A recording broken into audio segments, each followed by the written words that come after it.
It's Hyper Halloween.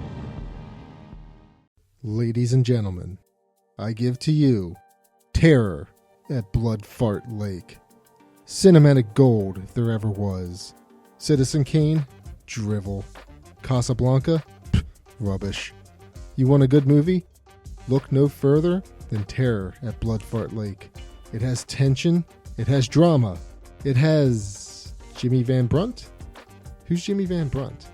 Well, let's get into the story to find out. The opening scene treats viewers to a distinguished individual named Hambone, a man who likes to speak in the third person and talk all kinds of nonsense. He's our opening kill, and this entire intro sequence sets up the film brilliantly. You know you're in for a work of art once the opening credits start. Speaking of, the opening sequence revolves around Thunder Ambrosia, played by Nicola Fiore, who is training for something serious. It's a scene that outdoes every Rocky training sequence. More on what Thunder is training for in a bit, though. And honestly, I am being a bit facetious here.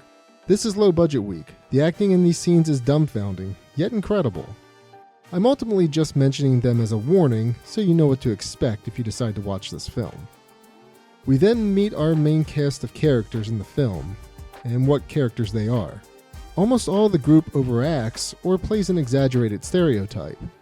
The odd man out here is the lead, Ben, played by Andre Baltes? I'm not entirely sure how to pronounce his last name.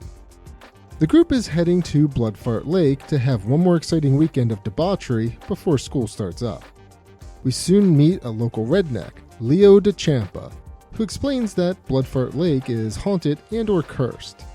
Leo tells the story of Jimmy Van Brunt, the local boogeyman of the area.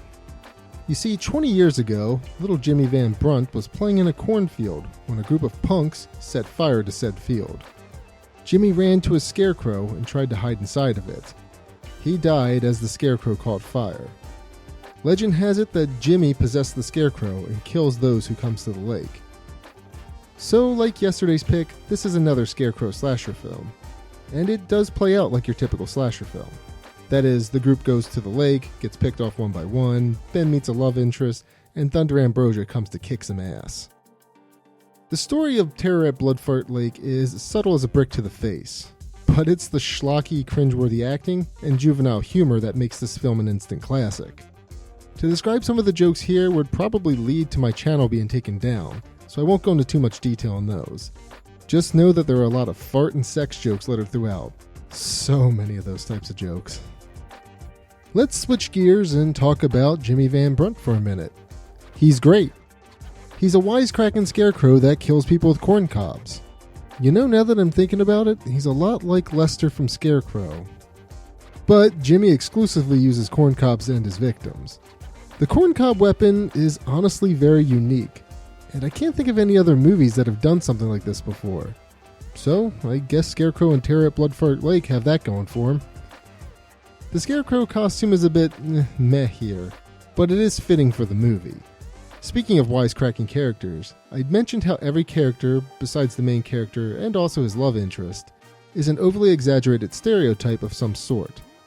There's a New Yorker with a heavy New York accent, a goth that loves the macabre and death, a redneck, and a 1920s flapper girl. Yeah, you heard me right. It's just so random, yet hilarious. Especially when their goofy antics are juxtaposed with Ben, who plays everything straight. This masterpiece of a movie is written and directed by Chris Seaver and produced by Ron Bonk. And honestly, I love that guy's name, I just have to throw that out there. A sequel was released 3 years after Terror at Blood Fart Lake, named Return to Blood Fart Lake.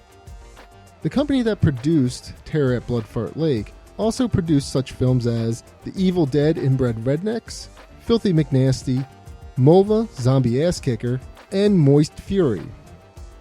The company isn't around anymore as far as I can tell. I remember reading that they closed up shop due to the poor reviews on Return to Blood Fart Lake, but I can't find that quote anymore, so I'm not entirely sure.